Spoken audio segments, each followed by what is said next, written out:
perusahaan farmasi besar membagi dividen keuntungan mereka tahun ini mendekati angka 500 triliun rupiah, maka saya secara pribadi berkomentar, ini benar-benar kemufakatan jahat mereka ini, memainkan penyakit yang ditimbulkan oleh COVID. Dajjal benar mereka itu, beserta kaki tangannya yang menjajakan kesehatan demi keuntungan keuangan. Siapapun yang ambil untung cuan dari proyek bansos dan obat-obatan atas nama kemanusiaan secara berlebihan, bahkan menginjak hak orang lain dan menyebarkan penyakit yang namanya COVID, mereka aslinya Dajjal. Kita ke India dan Amerika sebentar sekarang. India jumlah populasinya 4 atau bahkan hampir 5 kali Amerika, di mana Amerika saat ini terpapar COVID sudah mencapai 32 juta manusia atau mendekati 8% jumlah populasi di Amerika. Ditambah strategi vaksin di Amerika, bisa jadi herd immunity di Amerika sudah mencapai 50% populasi. 8% populasi terpapar COVID, 40% divaksin. Saat ini terbukti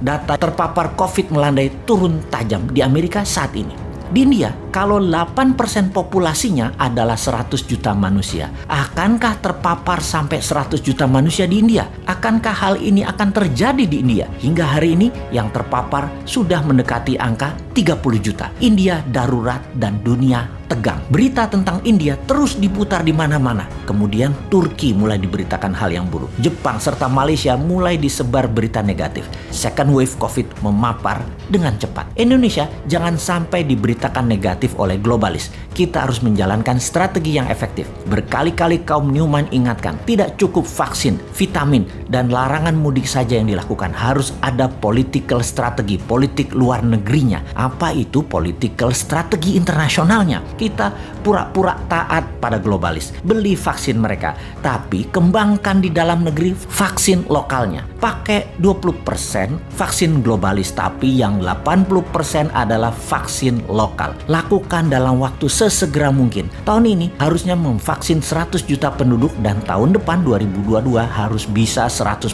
penduduk. Semua ini bisa dilakukan dengan strategi printing money berbasis alat kesehatan underlaynya. Mohon jangan hutang lagi. Kalau menterinya minta hutangan, tolong ganti aja tuh menterinya. Jangan sampai ada 10.000 triliun rupiah hutangnya di akhir masa jabatan. Masa orang baik populer dapat gelar raja hutang sih? Janganlah. Menteri yang baik, pendukung kerja beliau menyarankan hutang, janganlah. Stop berhutang. Oke deh, kalau memang bisanya ngutang, nggak bisa buat uang, ya mbok ngaku saja. Kita bantu deh mengatasi ekonomi dan COVID. Untuk hal ini, New Mind setuju. Lebaran dengan Zoom dan video call. Kali ini kami setuju, tapi tidak tahun depan. Tahun lalu kami sudah setuju. Karena tidak perform dengan baik tahun ini, kami masih sabar. Kami sebagian aja yang pulang kampung, tidak pulang mudik. Benar, untuk memutus mata rantai COVID yang terbaik adalah batasi pergerakan manusia. Jadi kaum New Mind mendukung tahun ini tidak mudik, tidak pulang kampung, dan tidak berwisata hingga akhir bulan Mei 2021. Kami dukung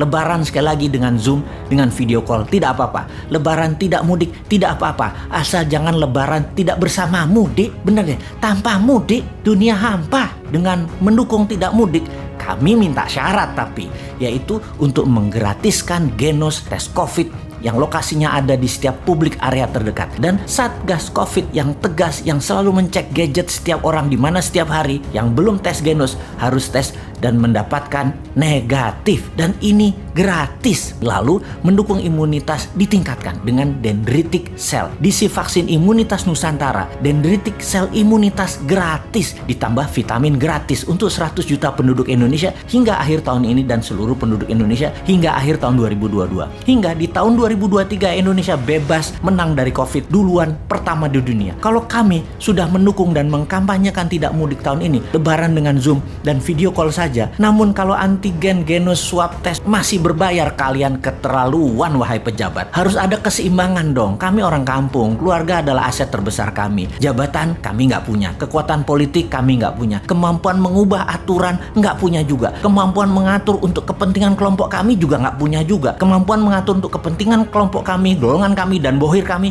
juga nggak punya. Jadi keluargalah yang kami punya. Kami bisa bersabar satu kali lagi, tapi sebagai balasan Genos gratis, swab test gratis, antigen gratis, kemudian imunitas gratis, vitamin gratis. Setuju?